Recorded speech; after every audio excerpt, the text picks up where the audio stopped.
సహచర మంత్రులు అదేవిధంగా మా జిల్లా నరేందర్ అన్న గారు మేమందరం కూడా ఈరోజు కేసీఆర్ గారి యొక్క స్పీచ్ చూసినప్పుడు ఒక నియంత అధికారం కోల్పోయిన తర్వాత వచ్చి ప్రజల దగ్గరకు వచ్చి కన్నీళ్లు పెడతా ఉంటారు.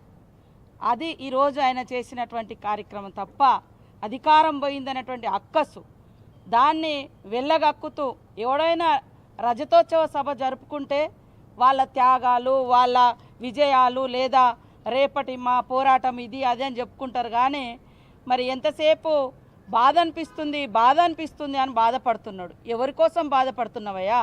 కేవలం అధికారం పోయిందనేటువంటి బాధ. అధికారం పోయిన తర్వాత నీ కుటుంబంలో అనేక చీలికలు పేలికలు అనేక ఆస్తులు అటు ఇటు అవుతున్నాయి, బజార్న పడుతున్నాం అనేటువంటి బాధ తప్ప ప్రజల గురించి నీకు బాధ ఉంటే గత 10 సంవత్సరాలలో నువ్వు ప్రజలకు ఏం ఒరగబెట్టినావని మేము అడుగుతా ఉన్నాం. నీకు నిజంగా ప్రజల మీద ప్రేమ ఉంటే అధికారానికి వచ్చే ముందు ప్రతి పేదవాడికి ఇల్లు ఇస్తా అన్నావు. ఎన్ని ఇల్లు ఇచ్చినావు?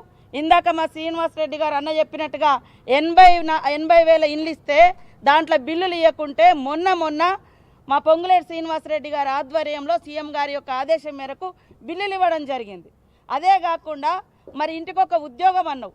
మేము ఈ 10 నెలలలో 12 నెలలలో 59,000 ఉద్యోగాలు ఇచ్చినాం.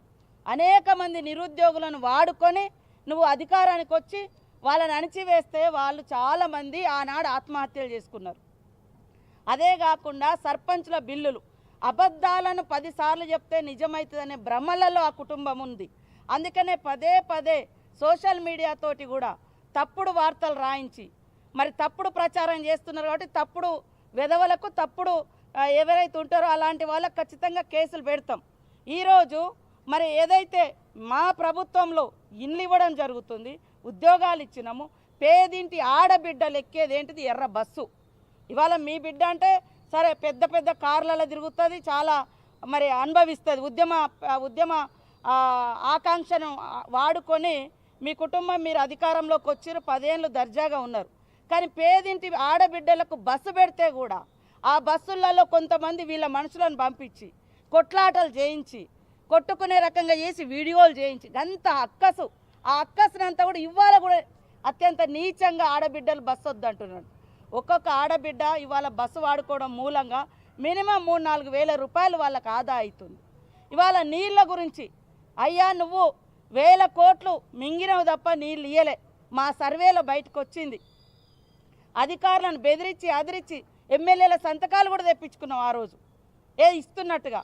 కానీ ఈరోజు మేము మా గత ప్రభుత్వంలో వేసినటువంటి బోర్లు కానీ అదేవిధంగా ఇతరత్ర లోకల్ సోర్స్ కానీ అవన్నీ వాడుకుంటూ ప్రతి సంవత్సరం మేము దాదాపుగా 150 కోట్లు ఈ రిపేర్లకు ఈ మెయింటెనెన్స్కి ఇస్తూ పాటు కొత్త సోర్స్ను కూడా మేము ఇవ్వడం జరిగింది. ఇవాళ కేవలం కమిషన్లు నువ్వు తీసుకున్నావు.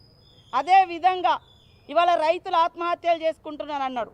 రైతు ఆత్మహత్యలు ఇవాళ మీకు అనుబంధంగానే ఒకప్పుడు మరి జగన్మోహన్ రెడ్డి గారి పత్రిక కూడా రాసింది. ఈరోజు అయిన పత్రికలనే